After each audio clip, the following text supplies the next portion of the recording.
All right, let me ask you something. What if I told you that everything you think you know about getting rich is a complete lie? That the path to wealth has absolutely nothing to do with looking rich?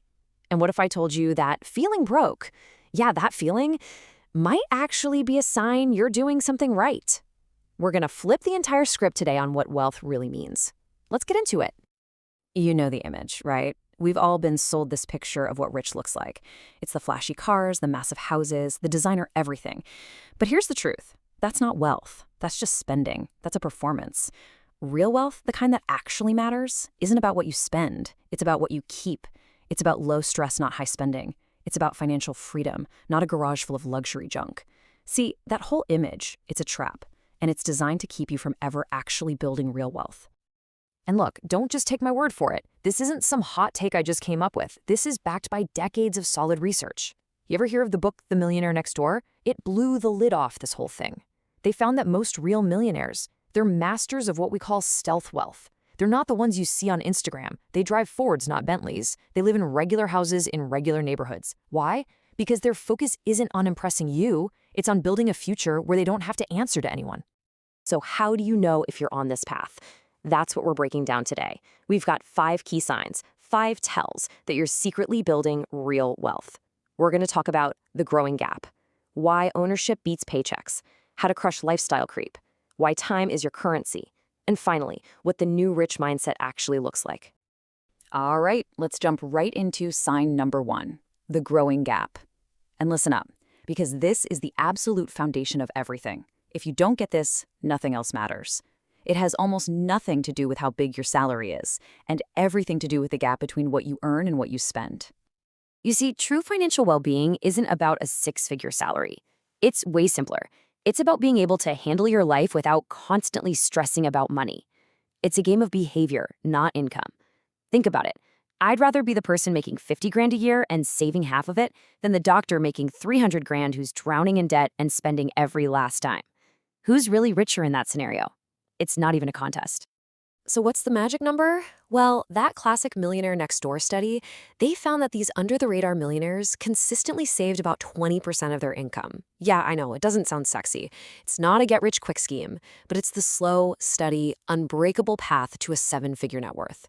It's about discipline, not drama. And that consistency, that's what makes it so damn powerful. But what if you want to put this on hyperdrive? Enter the FIRE movement. You've probably heard of it. Financial independence, retire early. These people are playing a different game entirely. We're talking extreme savings rates, 50, 60, even 75% of their income. Their goal isn't just to retire comfortably at 65. No way. It's to buy back their freedom, to achieve complete financial independence, sometimes in their 30s or 40s. It's the ultimate example of just how powerful that gap between earning and spending can truly be. Okay, that brings us to sign number 2, and this is a massive mental shift. This is where you stop thinking like an employee and start thinking like an owner. You're focused on building equity, not just collecting a paycheck.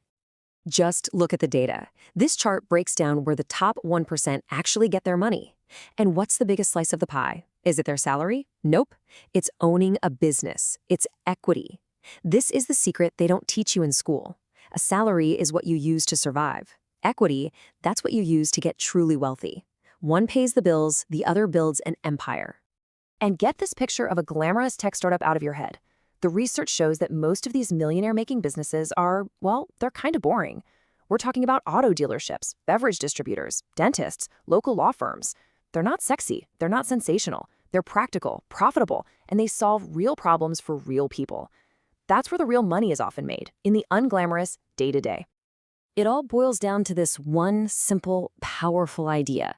You have to own things that make money while you sleep. You have to own assets. And look, if starting a whole business from scratch isn't in the cards for you right now, that's fine. The stock market is the great equalizer. It lets you buy a piece, a slice, of the most powerful companies on the planet. You stop being just a customer, and you become an owner. That's the game changer. All right, on to sign number 3. This is where you conquer the silent killer of wealth, the reason so many high earners are still broke. You've learned to beat lifestyle creep. The sign is simple. Your net worth is growing way faster than your spending. So what exactly is lifestyle creep? You know it, even if you don't know the name.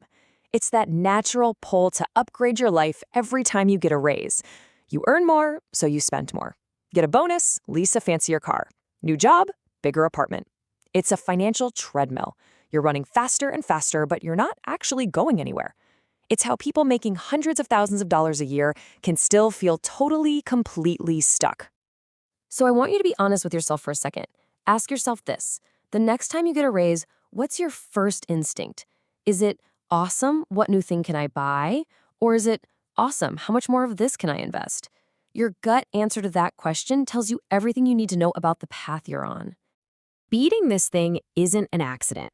It's a choice. It's a conscious decision to reject the script. It means you live below your means on purpose. You drive the Ford even when you could afford the Bentley.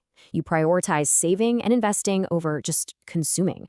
And maybe the most important part, you completely unplug from the social comparison game. You stop trying to keep up with the Joneses because you realize the Joneses are probably broke. Okay, sign number 4. This one goes deeper than just the numbers on a spreadsheet. This is a fundamental shift in how you see the world. You realize that your most valuable currency isn't money, it's time. There's a psychological term for this. They call it future time orientation. But all it really means is you're willing to plant a tree today so you can enjoy the shade in 10 years. You can make a small sacrifice in the short term for a massive reward in the long term. And the research is crystal clear on this.